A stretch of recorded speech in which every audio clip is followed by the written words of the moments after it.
hanya bersyukur. Masuk dengan korban pujian, nyanyi dan bermazmurlah bagi Dia.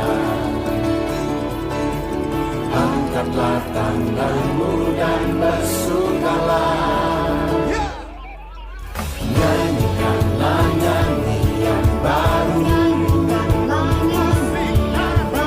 musik juga tari-tarian.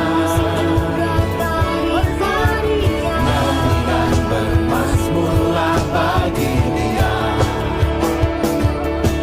Angkatlah tanganmu dan bersukacitalah, Tuhan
Saudara-saudara terkasih yang sangat dikasihi Tuhan, kita percaya Tuhan tidak pernah tinggalkan kita, amin. Tuhan selalu ada buat hidup kita. Amin. Bolehkah kita mau memberi hati kita dengan penuh sukacita? Filipi 4 ayat 4 katakan, bersukacitalah senantiasa. Kukatakan, bersukacitalah senantiasa, amin. Haleluya. Mari kita memuji Tuhan dengan sukacita daripada Allah. Haleluya.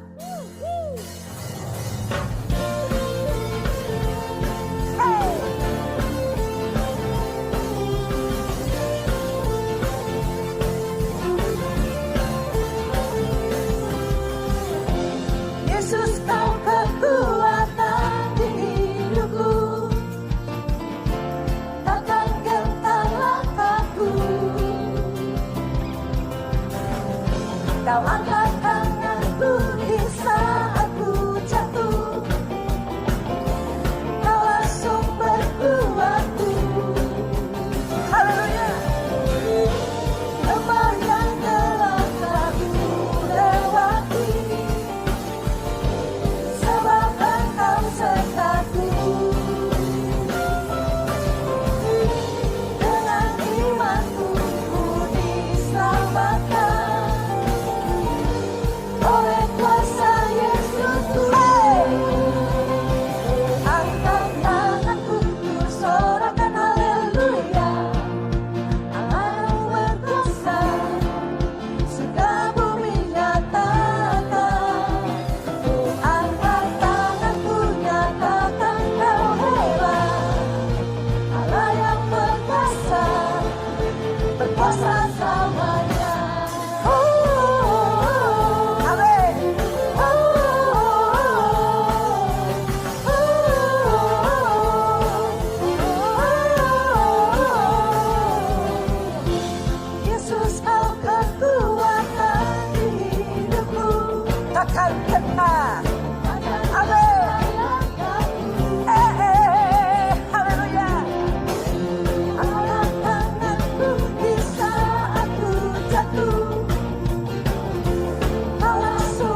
perbuatan-perbuatan-Mu yang besar.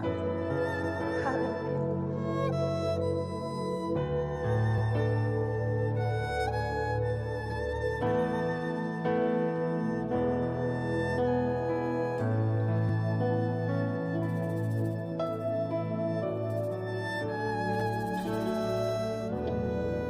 Belum pernah ada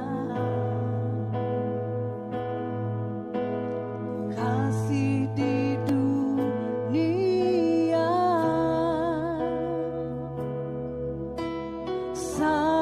sanggup menerima diriku apa adanya selain kasih-Mu, Yesus.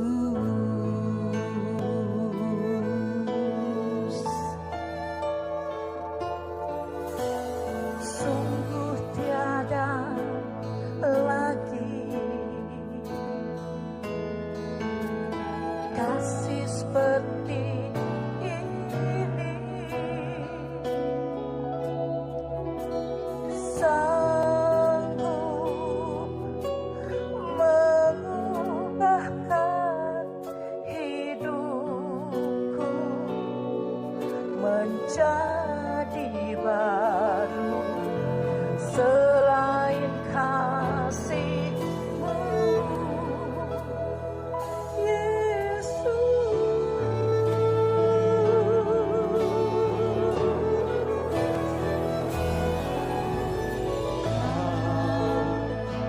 Kagumi dalam hati kasih-Mu tiada duanya sampai kini ku akui kasih-Mu tiada duanya.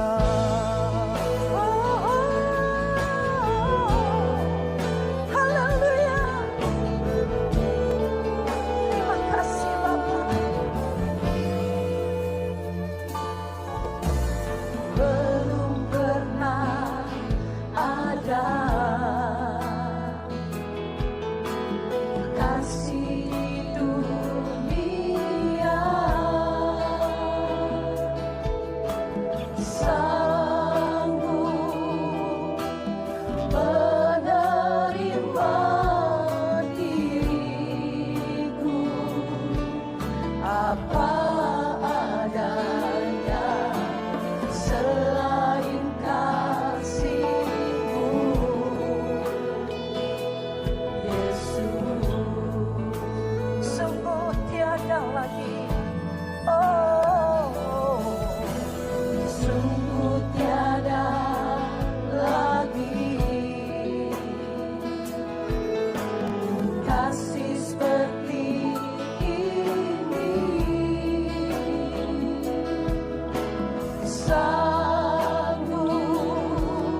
Allah yang lain seperti Engkau, Tuhan. Kami menyembah Tuhan yang benar, Tuhan yang sangat mencintai kami, Tuhan yang sangat memperhatikan kami. Oleh sebab itu kami mau terus bersuka cita di dalam Engkau, Tuhan. Apapun yang terjadi, kami percaya Tuhan selalu ada di tengah-tengah kami, di tengah kehidupan kami. Terima kasih, Kau Allah yang tidak pernah tinggalkan kami. Amin. Terima kasih.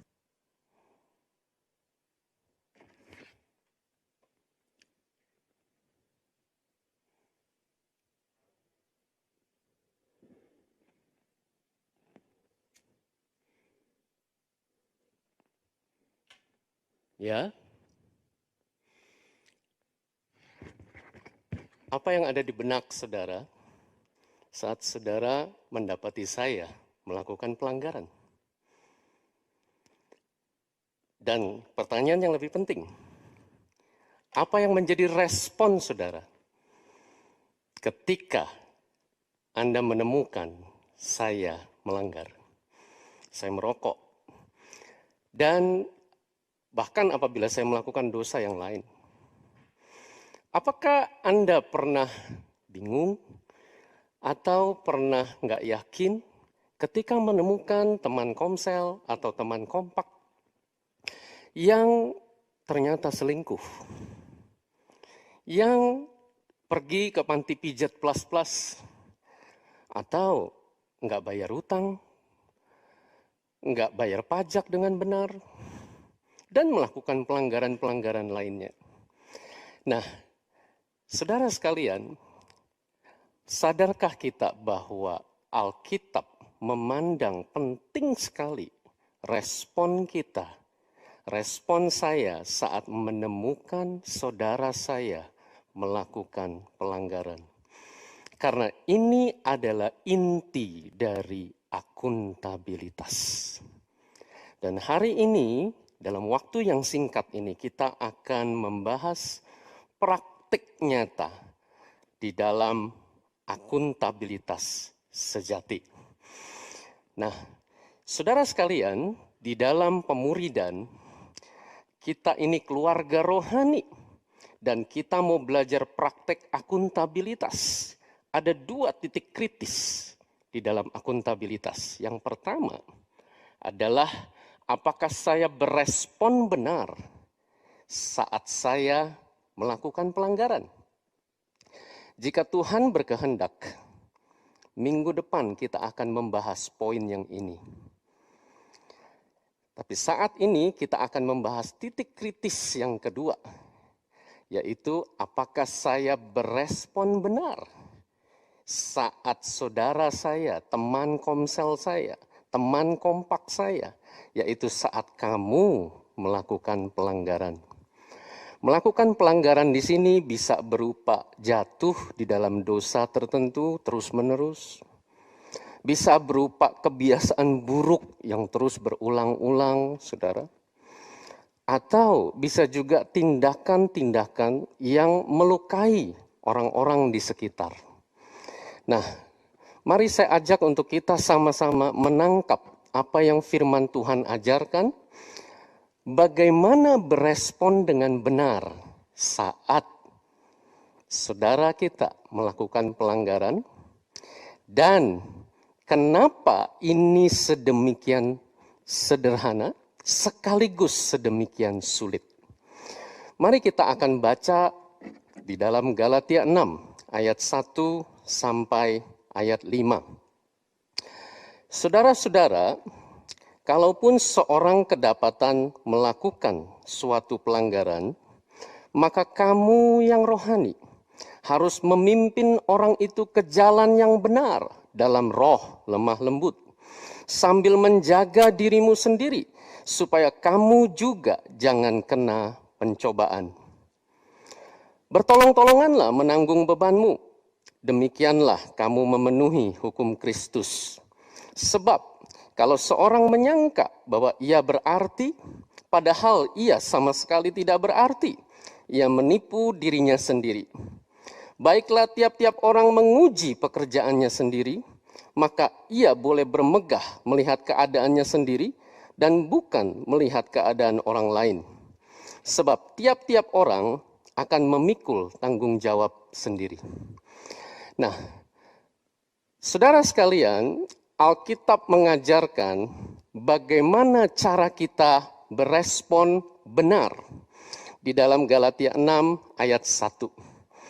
Ya, di sana diajarkan saudara-saudara, kalaupun seorang kedapatan melakukan suatu pelanggaran, maka kamu yang rohani.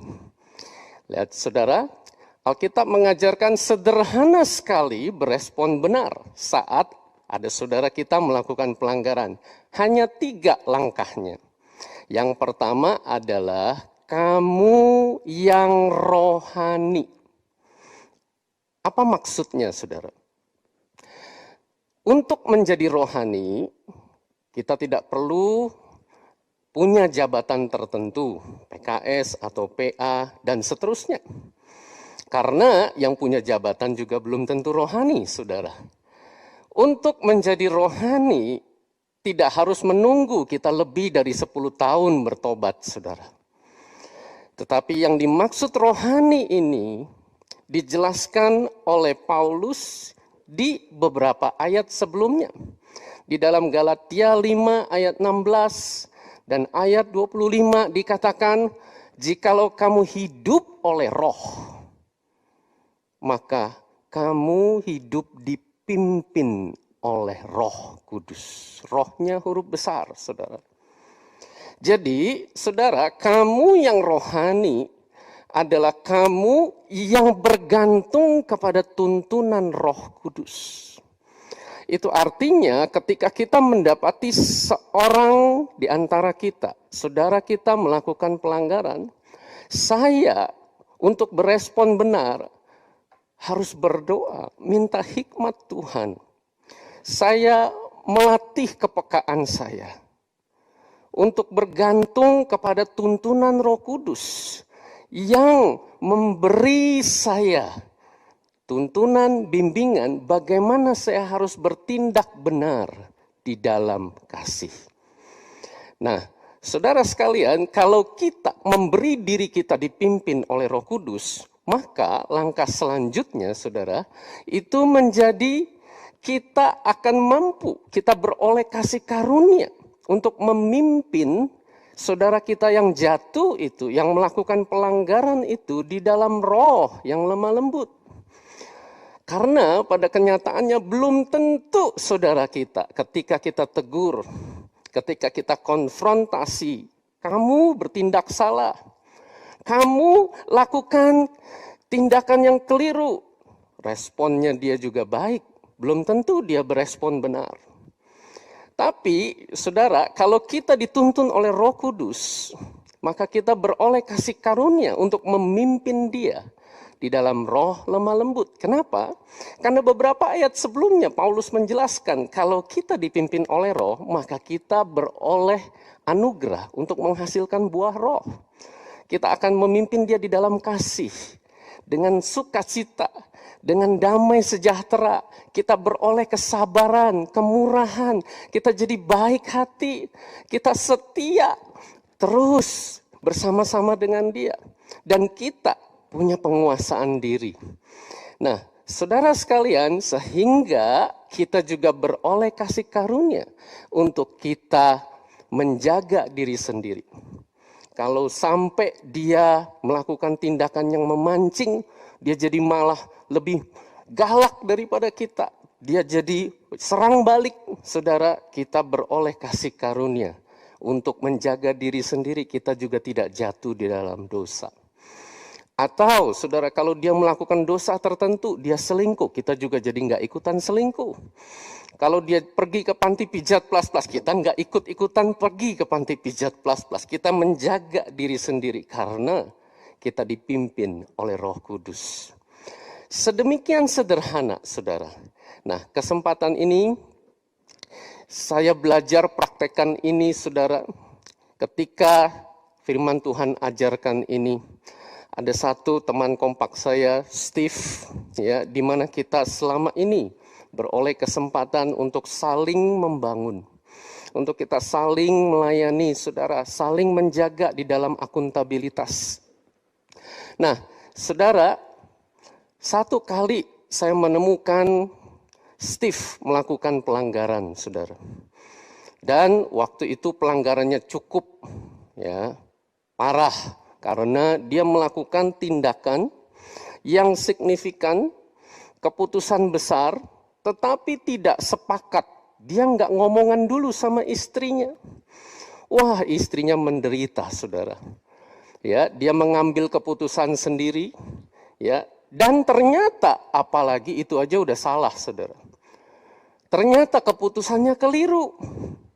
Dan waktu itu, saudara, saya dan istri berdoa minta hikmat Tuhan. Dan rupanya Roh Kudus pimpin kita masuk kepada momen yang tepat. Nah, ini penting sekali, saudara. Dan pada momen yang tepat itu kami duduk berempat, saudara, saya dan istri, Steve dan istri, dan kami tanya istrinya, kami tanya Steve, kami mengerti duduk permasalahannya.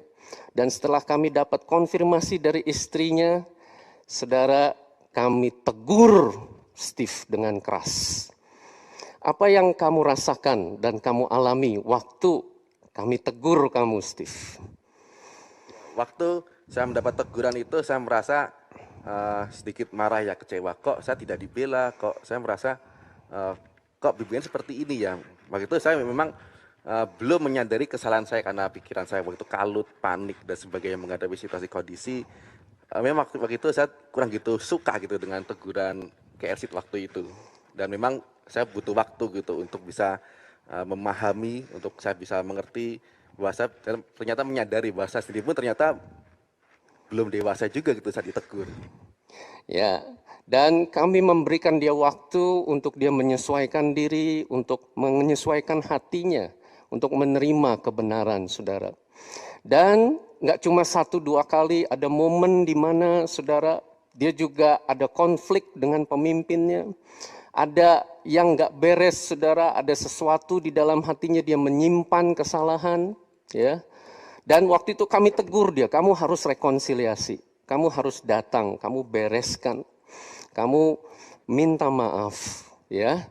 Dan waktu itu apa yang kamu alami? Itu pergumulannya berat sekali ya, karena kalau kita ngomong konflik, saya merasa diri saya benar, pemimpin saya yang salah. Tapi waktu itu saya memang sama istri juga berdoa bersepakat untuk kami mau akhirnya saya temui pemimpin dengan berat hati gitu kan. Saya datang, saya bereskan, saya mau minta maaf gitu kan segala kesalahan saya. Dan ternyata respon pemimpin saya nggak seburuk yang saya pikirkan gitu. Ternyata ya saya dimaafkan, bahkan saya juga didoakan gitu kan. Kami rekonsiliasi, kami berdamai. Setelah itu kami ada konflik, tapi dalam penyelesaiannya ternyata jauh lebih baik setelah itu dari momen yang pertama itu.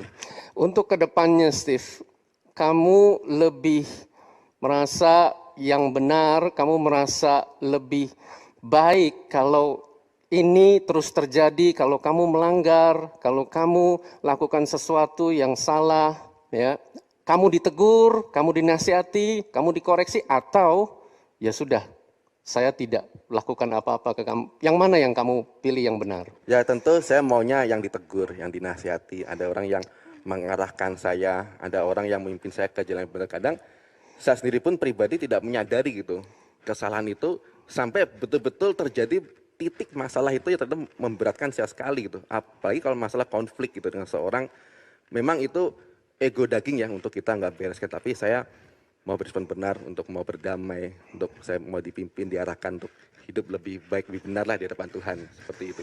Puji Tuhan, terima kasih Steve. Ya.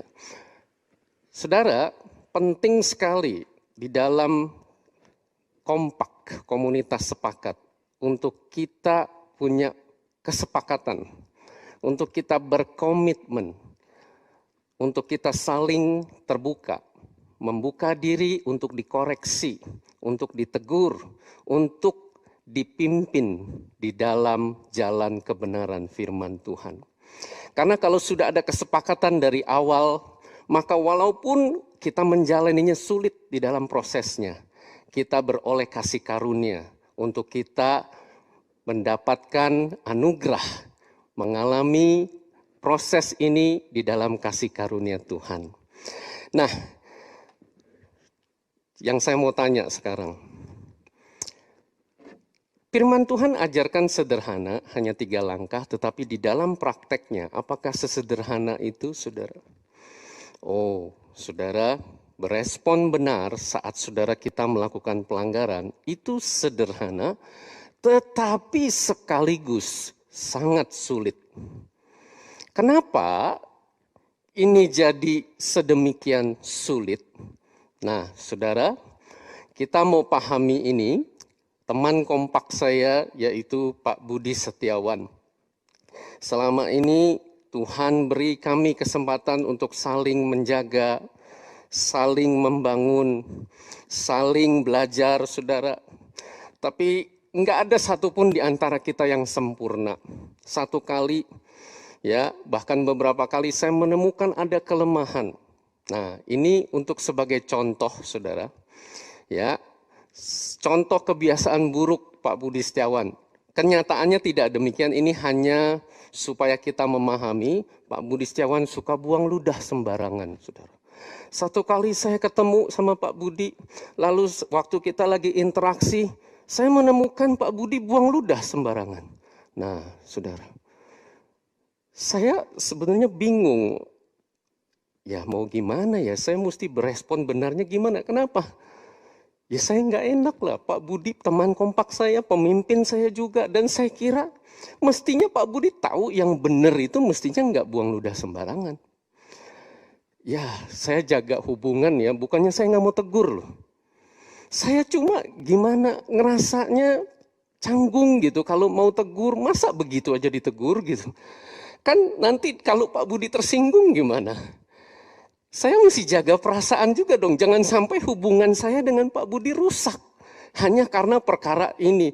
Jadi ya udahlah, saya jadi diam aja, saudara. Saya jadi nggak lakukan apa-apa. Nah, saudara, itulah sebabnya berespon benar menjadi sulit bagi saya. Nah, saudara, kesempatan berikutnya minggu depan saya ketemu lagi, saya berinteraksi, saudara. Ternyata saya menemukan Pak Budi melakukan lagi kebiasaan buruknya, buang ludah sembarangan. Waduh, saudara, saya bergumul lebih berat saat ini. Sampai akhirnya satu titik, ya udahlah, itu kan hal privasi ya, itu pribadinya Pak Budi. Ya tiap-tiap orang kan ada kelemahan ya. Nah akhirnya saya pikir begini deh, kan teman kompak juga bukan cuma Pak Budi, saya bisa cari teman kompak yang lain ya. Mungkin saya nggak cocok sama Pak Budi nih. Atau jangan-jangan saya juga perlu komunitas yang lain, atau mungkin saya bisa lebih cocok di gereja lain mungkin. Bapak Ibu Saudara, apakah Anda pernah mengalami pergumulan pikiran seperti yang saya alami ini? Bulan depan saya ketemu lagi sama Pak Budi Setiawan, lalu kita interaksi, ternyata saya mendapati lagi Pak Budi melakukan pelanggaran yang sama, buang ludah sembarangan. Wah, kali ini saudara, sampai titik ini saya merasa, ya udahlah, rupanya saya nggak lebih buruk dari Pak Budi ya. Ya paling nggak dalam hal itu saya lebih baik lah. Dan ya akhirnya saya bilang sama teman saya yang lain, rupanya Pak Budi itu yang nggak sempurna-sempurna amat loh. Dan rupanya saya nggak jelek-jelek amat. Saya masih ada sesuatu yang lebih baik daripada Pak Budi. Ya saya jadi seneng juga sih, rupanya saya nggak terlalu buruk. Apakah Anda pernah mengalami pergumulan, pikiran, perasaan seperti yang saya alami? Terima kasih Pak Budi. Itulah sebabnya hal yang sederhana ini menjadi sulit, saudara. Sedemikian sederhana sampai Paulus hanya butuh 1 ayat menjelaskan teknis bagaimana cara respon yang benar. Galatia 6 ayat 1. Tetapi Paulus butuh 4 ayat untuk menjelaskan kenapa ini jadi sulit dan bagaimana solusi menang atas kesulitan itu. Dijelaskan oleh Paulus, saudara, di ayat yang berikutnya, ayat 2-5. Dan intinya semua itu adalah, kalau saudara tadi dengarkan pergumulan saya, itu kata saya. Saya jadi nggak tegur, saya nggak berespon benar karena pergumulan saya. Tapi kata Alkitab, itu semua dangkal, saudara. Itu semua cuma alasan permukaan. Alkitab berkata, saya tidak berespon benar karena saya sombong, saudara. Dan kesombongan itu terwujud dalam 3 bentuk. Kesombongan yang tersembunyi, yang terbuka, dan yang terselubung. Mari kita bahas satu persatu. Di ayat 2, Alkitab mengajarkan, saudara, saya tidak berespon benar karena saya egois. Bertolong-tolonganlah menanggung bebanmu.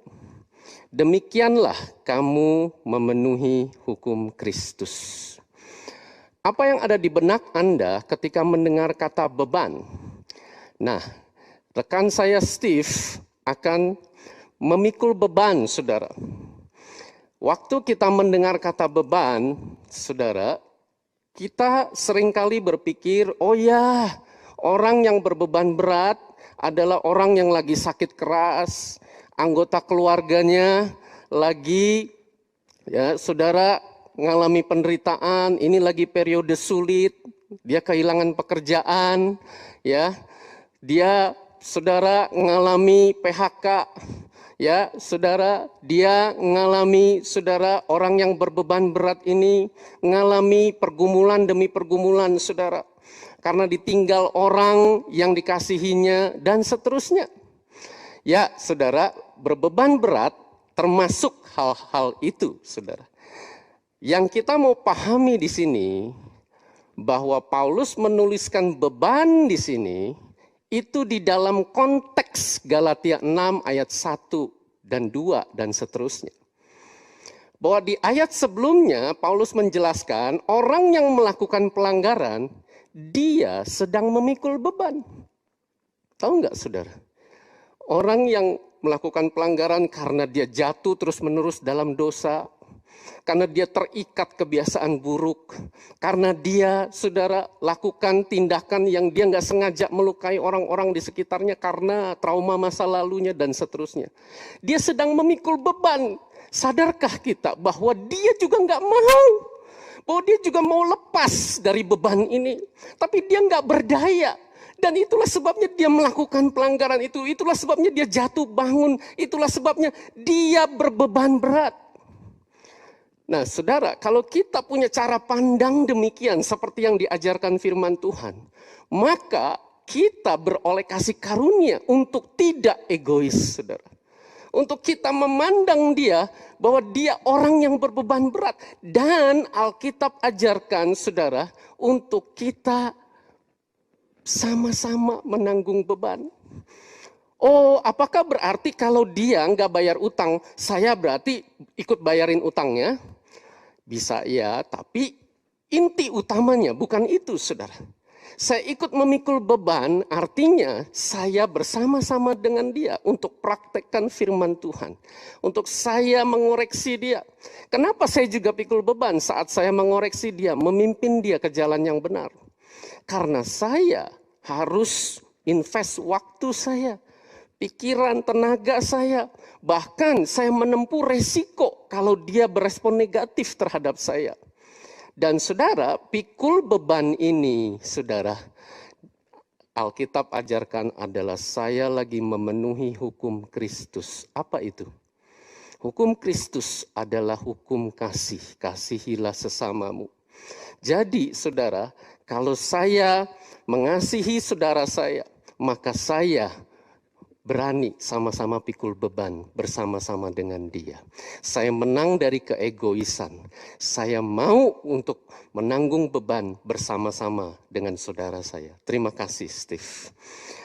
Poin yang kedua adalah, saudara, apakah saya tidak berespon benar karena ada keangkuhan di hati saya? Ini dijelaskan di ayat yang ketiga.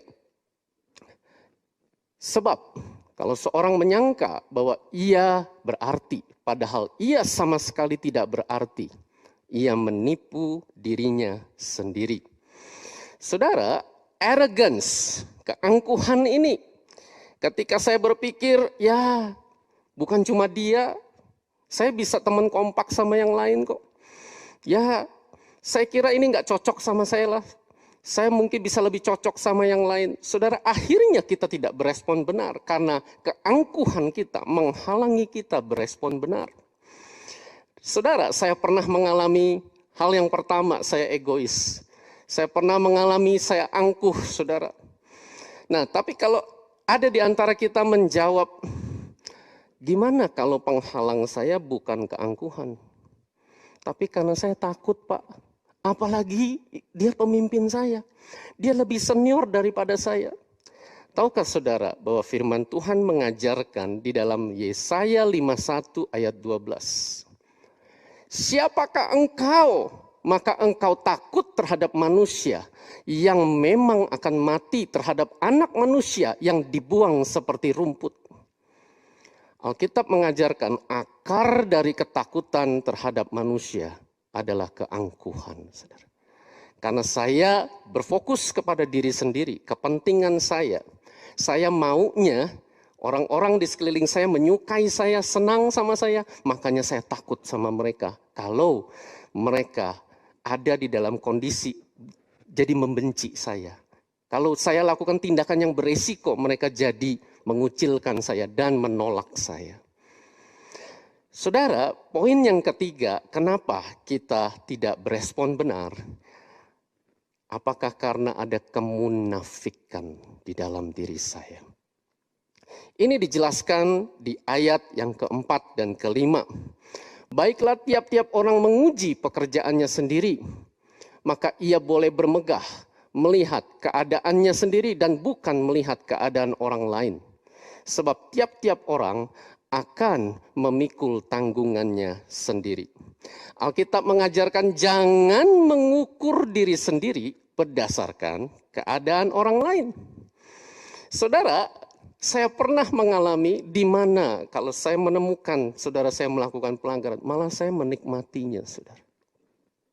Bahkan saya melihat dia dan memanfaatkan kelemahannya untuk mengkonfirmasi bahwa saya lebih baik daripada dia, tapi saya tidak melakukan apa-apa terhadap dia. Itu saya simpan demi kenikmatan saya sendiri. Bahkan saya gosipkan ini kepada teman saya yang lain untuk menunjukkan sebenarnya bahwa saya lebih baik daripada dia. Dan tahukah saudara, Yesus menjelaskan tentang hal ini di dalam Lukas pasal 18. Bahwa ciri ragi Farisi yaitu kemunafikan adalah kenikmatan merasa diri lebih baik dibandingkan orang lain. Yesus menjelaskan ini orang Farisi kalau doa, Tuhan terima kasih, aku bersyukur aku tidak merampok. Aku ini bukan orang lalim, aku nggak lakukan kejahatan, bahkan aku bukan seperti pemungut cukai ini. Aku lakukan kewajiban-kewajibanku. Aku bayar perpuluhan, aku puasa 2 kali seminggu. Dan saudara, orang Farisi menikmati perasaan nikmat karena merasa lebih baik daripada orang lain yang melakukan pelanggaran. Saudara, rupanya firman Tuhan menghajar saya, saudara. Karena firman Tuhan berkata, kalau mau bermegah, bermegahlah di dalam satu hal ini, yaitu akan karya Kristus dalam hidup saya. Dalam hidup saya yang dipakai Tuhan. Karena Tuhan yang sudah beri anugerah itu. Karena salib Kristus yang sudah menebus saya. Bukan karena saya lebih baik daripada orang lain. Karena kita semua orang berdosa. Karena kita semua adalah orang-orang yang harusnya binasa. Tapi hanya karena kemurahan Tuhan. Itulah yang kita megahkan. Alkitab mengajarkan demikian, saudara. Dan jangan pernah coba menganggap dosa saya sendiri itu ringan dengan membandingkan antara diri saya dengan dia yang jatuh itu. Karena setiap kita akan dihakimi secara individual. Masing-masing di hari penghakiman. Kesempatan ini, saudara sekalian, saya ajak untuk kita sama-sama masuk ke dalam hadirat Tuhan untuk kita berkontemplasi. Untuk kita renungkan kenapa selama ini saya tidak berespon benar ketika saudara saya melakukan pelanggaran. Mari saya ajak untuk kita cek hati kita. Apakah ada keegoisan? Apakah ada keangkuhan? Apakah ada kemunafikan? Mari kita datang kepada Tuhan. Hanya Engkau,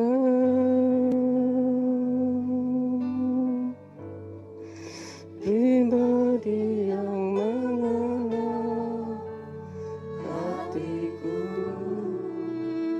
Tiada yang tersembunyi bagimu.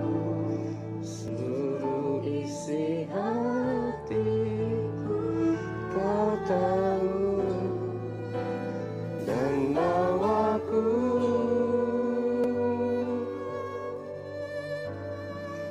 untuk lebih dekat lagi padamu. Tinggal dalam indahnya betapa kasih-Mu.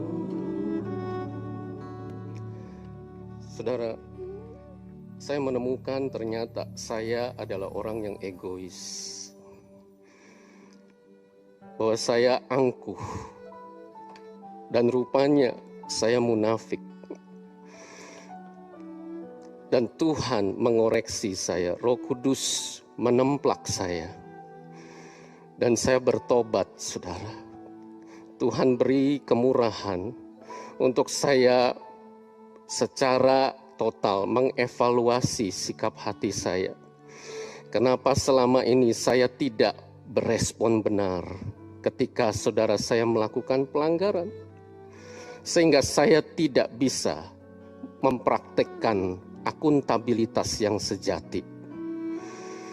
Yaitu menegur saudara saya, memimpin dia di dalam jalan Tuhan. Untuk sama-sama kita saling menjaga dan saling membangun. Dan saya percaya Tuhan sanggup melakukan hal yang sama. Ketika kita datang kepada Dia, kita cek hati kita. Apakah ada keegoisan? Apakah ada keangkuhan? Apakah ada kemunafikan?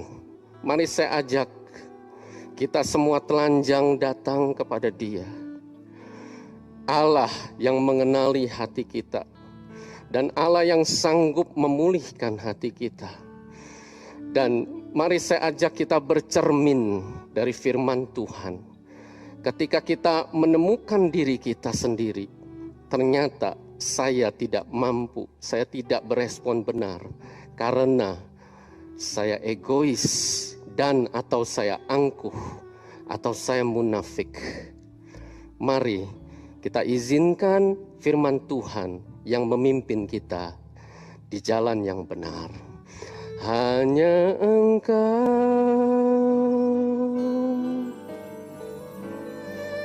pribadi yang mengenal hatiku.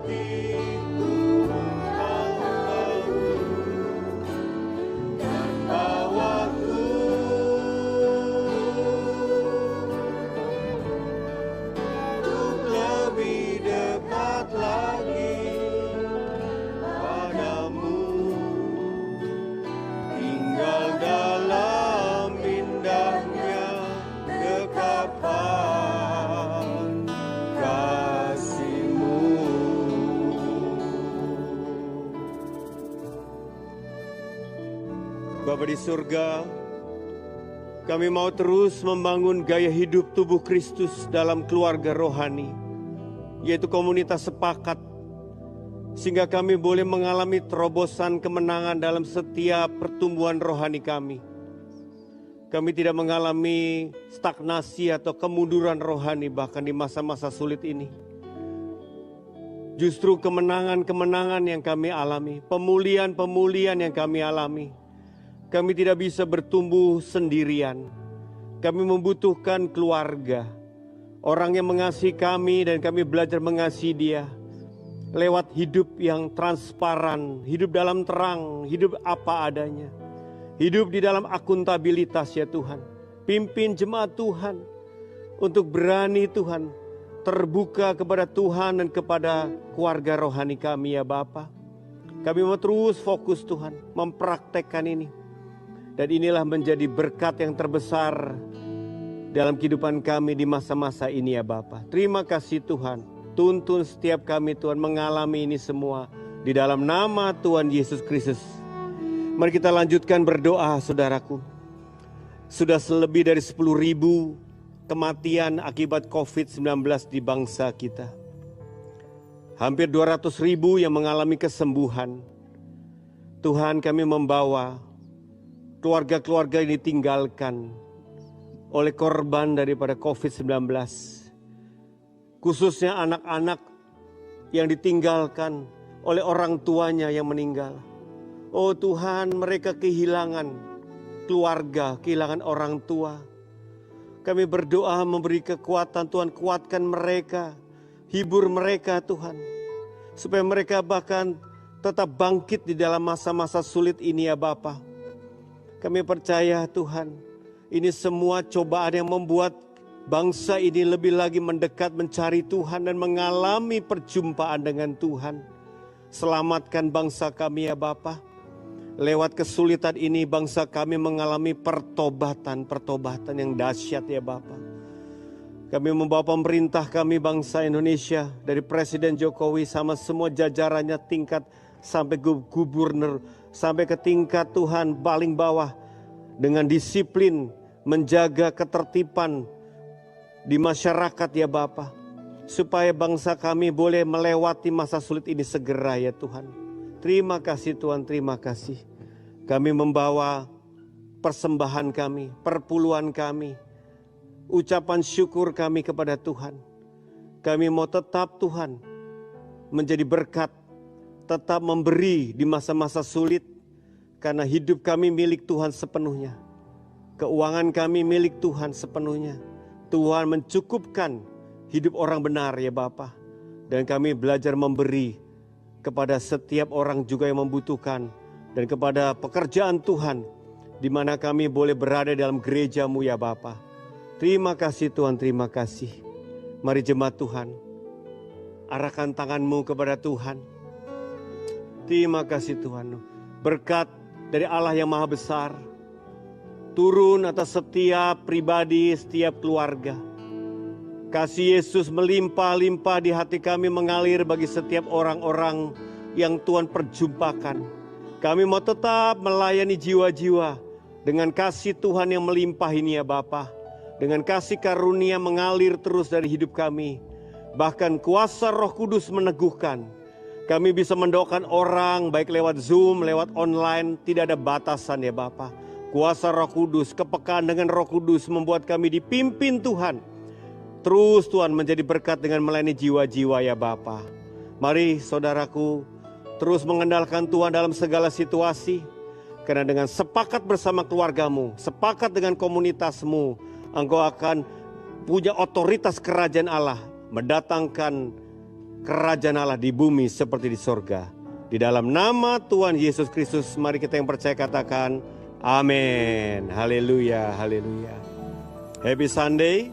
God bless you all.